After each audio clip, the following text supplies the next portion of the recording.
شروع اللہ کا نام لے کر جو بڑا مہربان نہایت رحم والا ہے۔ طٰہٰ، اے نبی صلی اللہ علیہ وآلہ وسلم، ہم نے تم پر قرآن اس لیے نازل نہیں کیا کہ تم مشقت میں پڑ جاؤ، مگر ہر اس شخص کی نصیحت کے لیے نازل کیا ہے جو خوف رکھتا ہے۔ یہ اس ذات کا اتارا ہوا ہے جس نے زمین اور اونچے اونچے آسمان بنائے، یعنی رحمان، جو عرش پر جلوہ افروز ہوا۔ جو کچھ آسمانوں میں ہے اور جو کچھ زمین میں ہے اور جو کچھ ان دونوں کے بیچ میں ہے اور جو کچھ مٹی کے نیچے ہے، سب اسی کا ہے۔ اور اگر تم پکار کر بات کہو تو کیا ہے، وہ تو آہستہ کہی ہوئی اور نہایت پوشیدہ بات تک کو جانتا ہے۔ اللہ وہ معبود برحق ہے کہ اس کے سوا کوئی معبود نہیں ہے، اس کے سب نام اچھے ہیں۔ اور کیا تمہیں موسیٰ کے حال کی خبر ملی ہے؟ جب انہوں نے آگ دیکھی تو اپنے گھر والوں سے کہا کہ تم یہاں ٹھہرو، میں نے آگ دیکھی ہے، میں وہاں جاتا ہوں، شاید اس میں سے میں تمہارے پاس انگارہ لاؤں یا آگ کے مقام سے اپنا رستہ معلوم کر سکوں۔ پھر جب وہ وہاں پہنچے تو آواز آئی کہ اے موسیٰ، میں تو تمہارا پروردگار ہوں، تو اپنے جوتے اتار دو، تم یہاں پاک میدان یعنی طویٰ میں ہو، اور میں نے تم کو منتخب کر لیا ہے، تو جو حکم دیا جائے اسے سنو۔ بے شک میں ہی اللہ ہوں، میرے سوا کوئی معبود نہیں، تو میری عبادت کیا کرو اور میری یاد کے لیے نماز پڑھا کرو۔ قیامت یقیناً آنے والی ہے، میں چاہتا ہوں کہ اس کے وقت کو پوشیدہ رکھوں تاکہ ہر شخص جو کوشش کرے اس کا بدلہ پائے۔ تو جو شخص اس پر ایمان نہیں رکھتا اور اپنی خواہش کے پیچھے چلتا ہے، کہیں تم کو اس کے یقین سے روک نہ دے، تو اس صورت میں تم ہلاک ہو جاؤ۔ اور اے موسیٰ، یہ تمہارے داہنے ہاتھ میں کیا ہے؟ انہوں نے کہا یہ میری لاٹھی ہے، اس پر میں ٹیک لگاتا ہوں اور اس سے اپنی بکریوں کے لیے پتے جھاڑتا ہوں، اور اس میں میرے اور بھی کئی فائدے ہیں۔ فرمایا کہ موسیٰ اسے زمین پر ڈال دو، تو انہوں نے اس کو ڈال دیا اور وہ یکا یک سانپ بن کر دوڑنے لگا۔ فرمایا کہ اسے پکڑ لو اور ڈرنا مت، ہم اس کو ابھی اس کی پہلی حالت پر لوٹا دیں گے، اور اپنا ہاتھ اپنی بغل میں دبا لو کہ وہ کسی عیب و بیماری کے بغیر سفید چمکتا دمکتا نکلے گا۔ یہ دوسری نشانی ہے تاکہ ہم تمہیں اپنے بڑے بڑے نشانات دکھائیں۔ تم فرعون کے پاس جاؤ کہ وہ سرکش ہو رہا ہے۔ کہا اے میرے پروردگار، اس کام کے لیے میرا سینہ کھول دے اور میرا کام آسان کر دے اور میری زبان کی گرہ کھول دے تاکہ وہ میری بات سمجھ لے، اور میرے گھر والوں میں سے ایک کو میرا وزیر یعنی مددگار مقرر فرما، یعنی میرے بھائی ہارون کو۔ اس سے میری کمر کو مضبوط کر اور اسے میرے کام میں شریک کر تاکہ ہم تیری بہت سی تسبیح کریں اور تجھے کثرت سے یاد کریں، تو ہم کو ہر حال میں دیکھ رہا ہے۔ فرمایا موسیٰ، تمہاری دعا قبول کی گئی، اور ہم نے تم پر ایک بار اور بھی احسان کیا تھا جب ہم نے تمہاری والدہ کو الہام کیا تھا جو تمہیں بتایا جاتا ہے۔ وہ یہ تھا کہ اسے یعنی موسیٰ کو صندوق میں رکھو، پھر اس صندوق کو دریا میں ڈال دو تو دریا اس کو کنارے پر ڈال دے گا، اور میرا اور اس کا دشمن اسے اٹھا لے گا۔ اور موسیٰ، میں نے تم پر اپنی طرف سے محبت ڈال دی، اور اس لیے کہ تم میرے سامنے پرورش پاؤ۔ جب تمہاری بہن وہاں فرعون کے ہاں گئی اور کہنے لگی کہ میں تمہیں اس کا پتہ دوں جو اس کو پالے پوسے، تو اس طریق سے ہم نے تم کو تمہاری ماں کے پاس پہنچا دیا تاکہ ان کی آنکھیں ٹھنڈی ہوں اور وہ رنج نہ کریں۔ اور تم نے ایک شخص کو مار ڈالا تھا تو ہم نے تم کو غم سے نجات دی، اور ہم نے تمہاری کئی بار آزمائش کی، پھر تم کئی سال اہل مدین میں ٹھہرے رہے۔ پھر اے موسیٰ، تم ایک اندازے پر آ پہنچے اور میں نے تم کو اپنے کام کے لیے بنایا ہے، تو تم اور تمہارا بھائی دونوں ہماری نشانیاں لے کر جاؤ اور میری یاد میں سستی نہ کرنا۔ دونوں فرعون کے پاس جاؤ کہ وہ سرکش ہو رہا ہے، اور اس سے نرمی سے بات کرنا، شاید وہ غور کرے یا ڈر جائے۔ دونوں کہنے لگے کہ اے ہمارے پروردگار، ہمیں خوف ہے کہ وہ ہم پر زیادتی کرنے لگے یا زیادہ سرکش ہو جائے۔ اللہ نے فرمایا کہ ڈرو مت، میں تمہارے ساتھ ہوں کہ سنتا اور دیکھتا ہوں۔ اچھا تو اس کے پاس جاؤ اور کہو کہ ہم آپ کے پروردگار کے بھیجے ہوئے ہیں، تو بنی اسرائیل کو ہمارے ساتھ جانے کی اجازت دیجیے اور انہیں عذاب نہ کیجیے۔ ہم آپ کے پاس آپ کے پروردگار کی طرف سے نشانی لے کر آئے ہیں، اور جو ہدایت کی بات مانے اس کو سلامتی ہو۔ ہماری طرف یہ وحی آئی ہے کہ جو جھٹلائے اور منہ پھیرے اس کے لیے عذاب تیار ہے۔ غرض موسیٰ اور ہارون فرعون کے پاس گئے۔ اس نے کہا کہ موسیٰ، تمہارا پروردگار کون ہے؟ کہا کہ ہمارا پروردگار وہ ہے جس نے ہر چیز کو اس کی شکل و صورت بخشی، پھر راہ دکھائی۔ کہا تو پہلی قوموں کا کیا حال ہوا؟ فرمایا کہ ان کا علم میرے پروردگار کو ہے جو کتاب میں لکھا ہوا ہے۔ میرا پروردگار نہ چوکتا ہے نہ بھولتا ہے۔ وہ وہی تو ہے جس نے تم لوگوں کے لیے زمین کو فرش بنایا اور اس میں تمہارے لیے رستے بنا دیے اور آسمان سے پانی برسایا، پھر اس سے مختلف نباتات پیدا کی کہ خود بھی کھاؤ اور اپنے مویشیوں کو بھی چراؤ۔ بے شک ان باتوں میں عقل والوں کے لیے بہت سی نشانیاں ہیں۔ اسی زمین سے ہم نے تم کو پیدا کیا اور اسی میں ہم تمہیں لوٹائیں گے اور اسی سے ہم تمہیں دوسری دفعہ نکالیں گے۔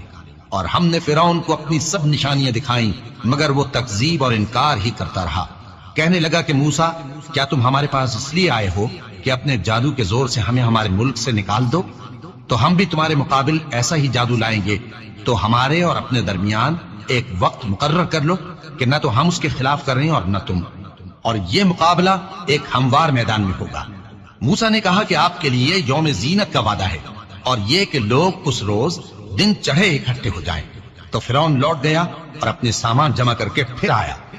موسیٰ نے ان جادوگروں سے کہا کہ یہ تمہاری بربادی ہوگی، اللہ پر جھوٹ نہ باندھو، وہ تمہیں عذاب سے فنا کر دے گا، اور جس نے جھوٹ باندھا وہ نامراد رہا۔ تو وہ باہم اپنے معاملے میں جھگڑنے اور چپکے چپکے سرگوشی کرنے لگے۔ کہنے لگے یہ دونوں جادوگر ہیں، چاہتے ہیں کہ اپنے جادو کے زور سے تم کو تمہارے ملک سے نکال دیں اور تمہارے بہترین مذہب کو نابود کر دیں۔ تو تم جادو کا سامان اکٹھا کر لو اور پھر قطار باندھ کر آؤ۔ آج جو غالب رہا وہی کامیاب ہوا۔ جادوگر بولے کہ موسیٰ، یا تو تم اپنی چیز ڈالو یا ہم اپنی چیزیں پہلے ڈالتے ہیں۔ موسیٰ نے کہا بلکہ تم ہی پہلے ڈالو۔ جب انہوں نے چیزیں ڈالی تو یکا یک ان کی رسیاں اور لاٹھیاں موسیٰ کے خیال میں ایسی آنے لگی کہ وہ میدان میں ادھر ادھر دوڑ رہی ہیں۔ اس وقت موسیٰ نے اپنے دل میں خوف محسوس کیا۔ ہم نے کہا خوف نہ کرو، بلا شبہ تم ہی غالب رہو گے، اور جو چیز یعنی لاٹھی تمہارے داہنے ہاتھ میں ہے اسے ڈال دو کہ جو کچھ انہوں نے بنایا ہے اس کو وہ نگل جائے گی۔ جو کچھ انہوں نے بنایا ہے یہ تو جادوگروں کے ہتھ کنڈے ہیں، اور جادوگر جہاں بھی جائے کامیاب نہیں ہوگا۔ اس پر جادوگر سجدے میں گر پڑے، کہنے لگے کہ ہم موسیٰ اور ہارون کے پروردگار پر ایمان لائے۔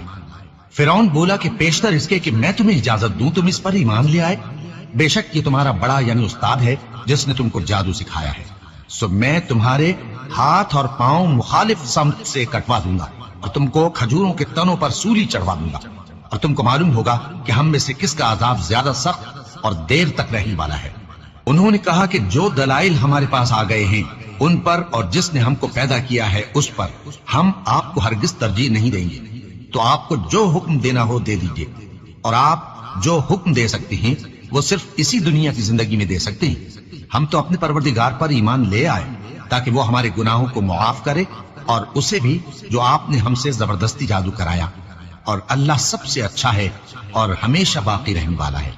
جو شخص اپنے پروردگار کے پاس گناہگار ہو کر آئے گا تو اس کے لیے جہنم ہے جس میں نہ وہ مرے گا نہ جیے گا، اور جو اس کے روبرو ایماندار ہو کر آئے گا اور عمل بھی نیک کیے ہوں گے تو ایسے لوگوں کے لیے اونچے اونچے درجے ہیں، یعنی ہمیشہ رہنے کے باغ جن کے نیچے نہریں بہ رہی ہیں، ہمیشہ ان میں رہیں گے، اور یہ اس شخص کا بدلہ ہے جو پاک ہوا۔ اور ہم نے موسیٰ کی طرف وہی بھیجی کہ ہمارے بندوں کو راتوں رات نکال لے جاؤ، پھر ان کے لیے سمندر میں لاٹھی مار کر خشک رستہ بنا دو، پھر تم کو نہ فرعون کے آ پکڑنے کا خوف ہوگا اور نہ غرق ہونے کا ڈر۔ پھر فرعون نے اپنے لشکروں کے ساتھ ان کا تعاقب کیا تو سمندر کی موجوں نے ان پر چڑھ کر انہیں ڈھانک لیا یعنی ڈبو دیا، اور فرعون نے اپنی قوم کو گمراہ کر دیا اور سیدھے رستے پر نہ ڈالا۔ اے آل یعقوب، ہم نے تم کو تمہارے دشمن سے نجات دی اور تورات دینے کے لیے تم سے کوہ طور کی داہنی جانب مقرر کی، اور تم پر من اور سلوہ نازل کیا، اور حکم دیا کہ جو پاکیزہ چیزیں ہم نے تم کو دی ہیں ان کو کھاؤ اور اس میں حد سے نہ نکلنا، ورنہ تم پر میرا غضب نازل ہوگا، اور جس پر میرا غضب نازل ہوا وہ ہلاک ہو گیا۔ اور جو توبہ کرے اور ایمان لائے اور عمل نیک کرے پھر سیدھے رستے چلے اس کو میں بخش دینے والا ہوں۔ اور اے موسیٰ، تم نے اپنی قوم سے آگے چلے آنے میں کیوں جلدی کی؟ کہا وہ میرے پیچھے آ رہے ہیں۔ اور اے میرے پروردگار، میں نے تیری طرف آنے کی جلدی اس لیے کی کہ تو خوش ہو جائے۔ فرمایا کہ ہم نے تمہاری قوم کو تمہارے بعد آزمائش میں ڈال دیا ہے، اور سامری نے ان کو بہکا دیا ہے۔ اور موسیٰ غصے اور غم کی حالت میں اپنی قوم کے پاس واپس آئے اور کہنے لگے کہ اے قوم، کیا تمہارے پروردگار نے تم سے اچھا وعدہ نہیں کیا تھا؟ کیا میری جدائی کی مدت تمہیں لمبی معلوم ہوئی، یا تم نے یہ چاہا کہ تم پر تمہارے پروردگار کی طرف سے غضب نازل ہو، اور اس لیے تم نے مجھ سے جو وعدہ کیا تھا اس کے خلاف کیا؟ وہ کہنے لگے کہ ہم نے اپنے اختیار سے آپ سے وعدہ خلافی نہیں کی، لیکن ہم ان لوگوں کے زیوروں کا بوجھ اٹھائے ہوئے تھے، پھر ہم نے اس کو آگ میں ڈال دیا، اور اسی طرح سامری نے ڈال دیا۔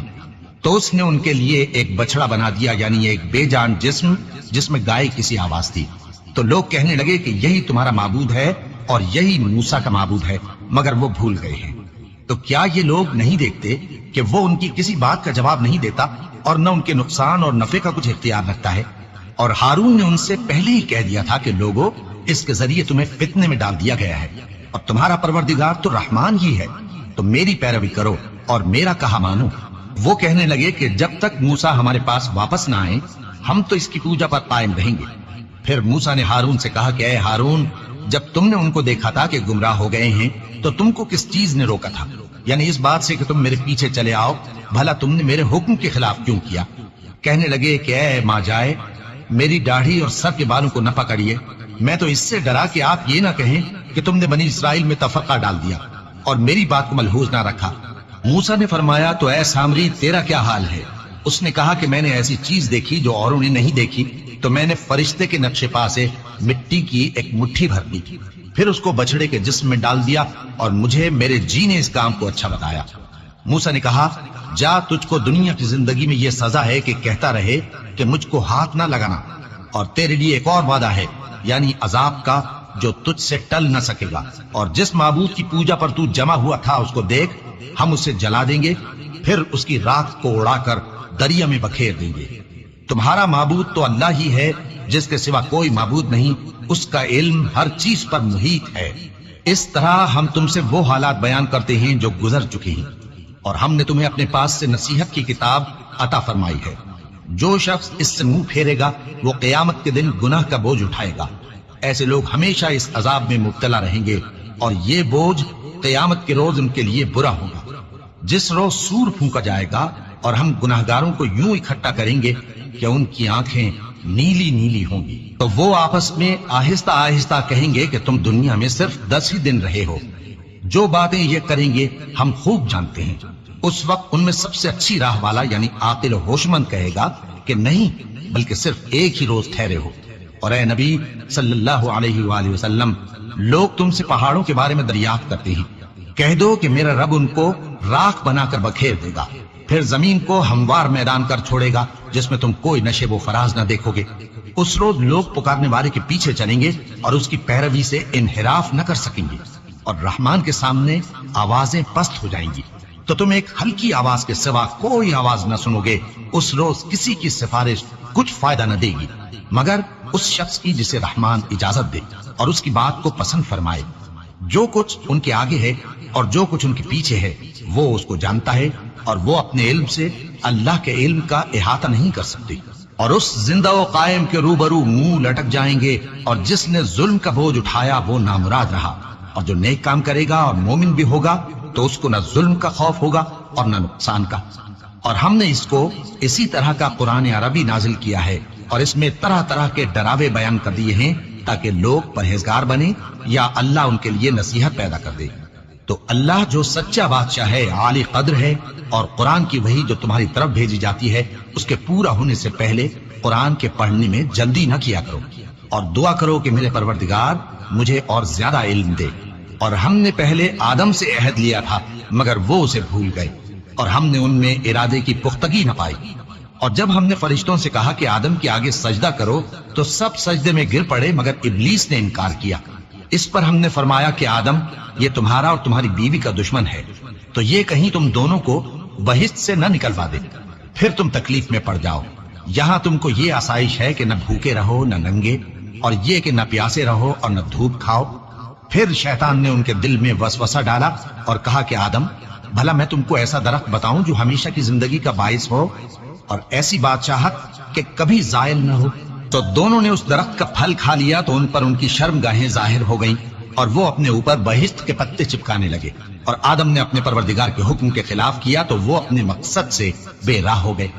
پھر ان کے پروردگار نے ان کو نوازا تو ان پر مہربانی سے توجہ فرمائی اور سیدھی راہ بتائی۔ فرمایا کہ تم دونوں یہاں سے نیچے اتر جاؤ، تم میں بعض کے دشمن ہوں گے، پھر اگر میری طرف سے تمہارے پاس ہدایت آئے تو جو شخص میری ہدایت کی پیروی کرے گا وہ نہ گمراہ ہوگا اور نہ تکلیف میں پڑے گا، اور جو میری نصیحت سے منہ پھیرے گا اس کی زندگی تنگ ہو جائے گی، اور قیامت کو ہم اسے اندھا کر کے اٹھائیں گے۔ وہ کہے گا کہ میرے پروردگار، تو نے مجھے اندھا کر کے کیوں اٹھایا؟ میں تو دیکھتا بھالتا تھا۔ اللہ فرمائے گا کہ ایسا ہی چاہیے تھا، تیرے پاس ہماری آیتیں آئیں تو تو نے ان کو بھلا دیا، اسی طرح آج ہم تجھ کو بھلا دیں گے۔ اور جو شخص حد سے نکل جائے اور اپنے پروردگار کی آیتوں پر ایمان نہ لائے، ہم اس کو ایسا ہی بدلہ دیتے ہیں، اور آخرت کا عذاب بہت سخت اور ہمیشہ باقی رہنے والا ہے۔ تو کیا یہ بات ان لوگوں کے لیے موجب ہدایت نہ ہوئی کہ ہم ان سے پہلے بہت سے فرقوں کو ہلاک کر چکے ہیں جن کے رہنے کے مقامات میں یہ چلتے پھرتے ہیں؟ عقل والوں کے لیے اس میں بہت سی نشانیاں ہیں۔ اور اگر ایک بات تمہارے پروردگار کی طرف سے پہلے صادر اور جزائے اعمال کے لیے ایک میعاد مقرر نہ ہو چکی ہوتی تو نزول عذاب لازم ہو جاتا۔ پس جو کچھ یہ بکواس کرتے ہیں اس پر صبر کرو، اور سورج کے نکلنے سے پہلے اور اس کے غروب ہونے سے پہلے اپنے پروردگار کی تسبیح و تحمید کیا کرو، اور رات کی کچھ گھڑیوں میں بھی اس کی تسبیح کیا کرو، اور دن کے مختلف اوقات یعنی دوپہر کے وقت بھی، تاکہ تم خوش ہو جاؤ۔ اور کئی طرح کے لوگوں کو جو ہم نے دنیا کی زندگی میں آرائش کی چیزوں سے نوازا ہے تاکہ ان کی آزمائش کریں، ان پر نگاہ نہ کرنا، اور تمہارے پروردگار کی عطا فرمائی ہوئی روزی بہت بہتر اور باقی رہنے والی ہے۔ اور اپنے گھر والوں کو نماز کا حکم کرو اور اس پر قائم رہو۔ ہم تم سے روزی کے خواستگار نہیں، بلکہ تمہیں ہم روزی دیتے ہیں، اور نیک انجام اہل تقوی کا ہے۔ اور کہتے ہیں کہ یہ پیغمبر اپنے پروردگار کی طرف سے ہمارے پاس کوئی نشانی کیوں نہیں لائے؟ کیا ان کے پاس پہلی کتابوں کی نشانی نہیں آئی؟ اور اگر ہم ان کو پیغمبر کے بھیجنے سے پیشتر کسی عذاب سے ہلاک کر دیتے تو یہ کہتے کہ اے ہمارے پروردگار، تو نے ہماری طرف کوئی پیغمبر کیوں نہ بھیجا کہ ہم ذلیل اور رسوا ہونے سے پہلے تیرے احکام کی پیروی کرتے۔ کہہ دو کہ سب نتائج اعمال کے منتظر ہیں، سو تم بھی منتظر رہو، ان قریب تم کو معلوم ہو جائے گا کہ دین کے سیدھے رستے پر چلنے والے کون ہیں اور جنت کی طرف راہ پانے والے کون ہیں، ہم یا تم۔